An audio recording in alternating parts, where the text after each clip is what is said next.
पढ़ने वाले हैं क्लास 10th की मैथ्स। हेलो स्टूडेंट्स, कैसे हैं आप लोग। आशा करता हूँ आप सभी लोग बहुत अच्छे होंगे, बहुत खुश होंगे और घर में खेल कूद के अलावा पढ़ भी रहे होंगे टाइम निकाल के थोड़ा सा, है ना।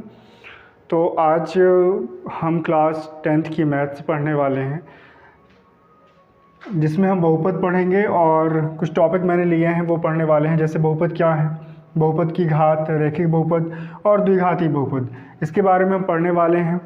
तो देखिए, जैसे आप बहुपद नाम सुनते हैं ना, तो बहुपद से ऐसा लगता है ऐसा कोई पद होगा जिसमें बहुत सारे पद होंगे, लगता है कि नहीं लगता है, लेकिन ऐसा नहीं है।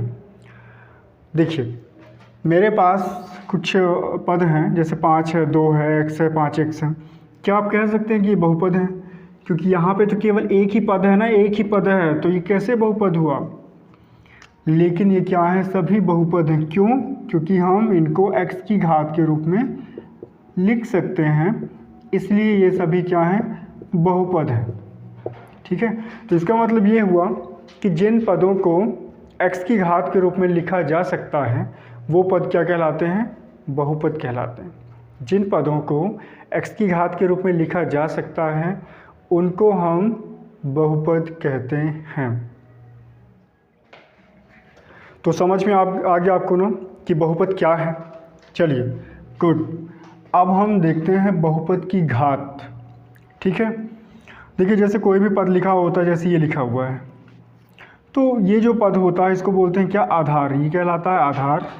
और जो ये पद होता है इसको क्या बोलते हैं, घात। ठीक है, तो जैसे ये हमारा एक पद लिखा हुआ है 5x। ठीक है, तो 5x की घात 3 है, मतलब इस बहुपद की घात कितनी कहलाएगी, 3।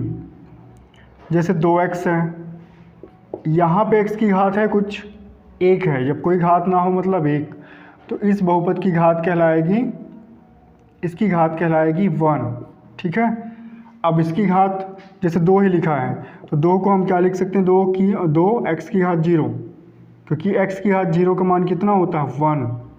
x की घात 0 का मान कितना होता है, 1। तो जब x 1 का इंटू करेंगे तो 2 ही मिलेगा, मतलब 2 को हम ऐसा भी लिख सकते हैं। तो इसकी घात, इस बहुपद की घात कितनी कहलाएगी, 0। समझ में आ गया? ठीक है। हाँ, एक बात और जो मैंने नहीं बताई है उसको भी समझ लो, आपको बताना है। ठीक है, अच्छा ये बताइए कि 5 यहाँ पे x में ये करनी लगा हुआ है, ठीक है, और 5x की घात -1 है, 5x की घात -3/2 है। क्या ये बहुपद हैं? क्या ये बहुपद हैं? बताइए, क्या ये बहुपद हैं? तो एक बात आप नोट कर लीजिए कि जिसमें x की घात माइनस में होगी या फिर x की घात ये करनी के रूप में होगी या x की घात ऐसे बटे के रूप में हो, तो वो बहुपद नहीं कहलाते हैं। ठीक है, बहुपद नहीं है वो। ठीक है, समझ में आ गया? ओके। अब रैखिक बहुपद क्या कहलाता है? रैखिक बहुपद कहलाता है ऐसा बहुपद जिसमें बहुपद की घात कितनी हो, बहुपद की घात कितनी हो, 1। ओके, जैसे यहाँ पे हमारे पास लिखा है ना 2x, तो ये क्या रैखिक बहुपद है। 2x + 3 ये भी क्या है, रैखिक बहुपद है। 3x + 5 ये भी क्या है, ये सभी क्या है, रैखिक बहुपद हैं। क्यों? क्योंकि यहाँ पे जो चर है x, उसकी घात कितनी है, 1। तो ये सभी क्या हैं, रैखिक बहुपद है। ओके। द्विघाती बहुपद क्या कहलाते हैं? जिस बहुपद में चर की घात कितनी हो, 2 हो। ठीक है, चर की घात कितनी हो, 2 हो, उसे हम क्या बोलते हैं, दो घातीय बहुपद। तो ये क्या है, ये सभी क्या हैं, द्विघातीय बहुपद। ओके, समझ में आ गया आपको यहाँ तक? कोई डाउट हो तो कमेंट के थ्रू आप पूछ सकते हैं, बता सकते हैं। ओके, तो कैसा लगा आपको, समझ में आया ये? इसके अलावा आपको चर के बारे में पता है, चर किसे कहते हैं, अचर किसे कहते हैं, और एक पदी व्यंजक क्या कहलाता है, 2 पदी व्यंजक क्या कहलाता है, ये सब पता है ना? नहीं पता हो कमेंट के थ्रू बता सकते हैं आप। जो भी डाउट हैं आप कमेंट के थ्रू पूछ सकते हैं। वीडियो कैसा लगा आप कमेंट के थ्रू बताइएगा ज़रूर। ओके, हाँ थोड़ा सा ये बता दूं कि एक पद ही क्या कहलाते हैं जिसमें एक पद हो। देखो पद हमको कैसे पता चलते हैं, ये प्लस या माइनस ही बताता है कि कितने पद हैं। प्लस लग गया मतलब 2 पद हो गए, एक पद ये कहलाएगा, दूसरा पद ये हो गया। यहाँ पे कोई प्लस माइनस है नहीं है, मतलब इसमें एक ही पद है। ठीक है, समझ में आ गया? Okay, thank you very much my dear students. Hello everyone. और यहाँ पे थोड़ा सा एक क्वेश्चन होगा आपके मन में कि हम कैसे जानेंगे कि इस बहुपद की घात कितनी है।